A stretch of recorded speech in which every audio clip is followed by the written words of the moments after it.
Hello every welcome to Sanmarga classes. ಪ್ರಾಣಿಗಳಲ್ಲಿ ಸಂತತಿ ಪಾಠದ 44ನೇ ಪ್ರಶ್ನೆ. ಕಪ್ಪೆಯ ಜೀವನ ಚಕ್ರದಲ್ಲಿಯ ಹಂತಗಳನ್ನು ವಿವರಿಸಿ.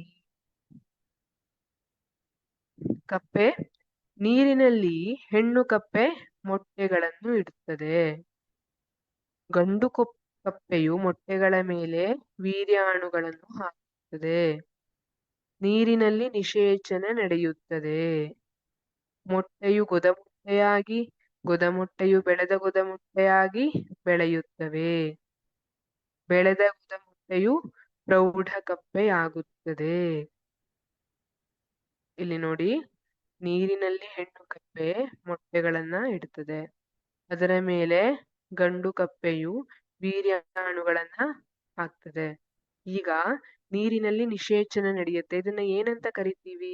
ದೇಹದ ಹೊರಗಡೆ ನಿಷೇಚನ ನಡೆದ್ರೆ ಬಾಹ್ಯ ನಿಷೇಚನ ಅಂತ ಕರಿತೀವಿ. ನೀರಿನಲ್ಲಿ ನಿಷೇಚನ ನಡೆಯುತ್ತದೆ.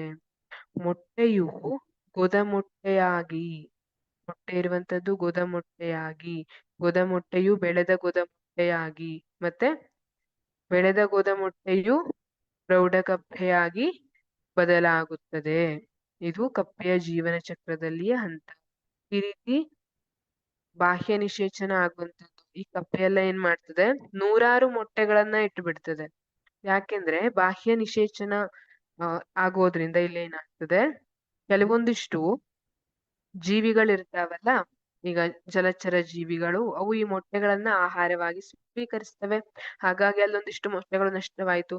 ಮತ್ತೆ ನೀರು ಜೋರಾಗಿ ಹರಿತಾ ಇದೆ ಅಂದ್ರೆ ಅಲ್ಲಿ ಮೊಟ್ಟೆಗಳು ತಿಳ್ಕೊಂಡು ಹೋಗೋ ಸಂಭವ ಇರ್ತದೆ. ವೀರ್ಯಾಣುಗಳು ಸರಿಯಾಗಿ ಅಂಡಾಣುವಿನ ಅಥವಾ ಮೊಟ್ಟೆಯನ್ನ ತಲುಪಬೇಕು ಅಲ್ವಾ? ಈ ಎಲ್ಲಾ ಕಾರಣದಿಂದ ಏನ್ ಮಾಡ್ಬೇಕು, ಮೊಟ್ಟೆಯನ್ನ ಹಾಕುವಾಗಲೇ 100 ಮೊಟ್ಟೆಯನ್ನ ಹಾಕ್ಬಿಟ್ಟಿರ್ತವೆ. ಅದರಲ್ಲಿ ಕೆಲವೊಂದಿಷ್ಟು ಮಾತ್ರ ನಂತರ ಗೊದಮೊಟ್ಟೆಯಾಗಿ ಆಮೇಲೆ ಪ್ರೌಢಕಪ್ಪೆಯಾಗಿ ಬದಲಾವಣೆಯನ್ನ ಹೊಂದುತ್ತದೆ. ಇದು ಕಪ್ಪೆಯ ಜೀವನ ಚಕ್ರದಲ್ಲಿಯ ಹಂತ. Thank you.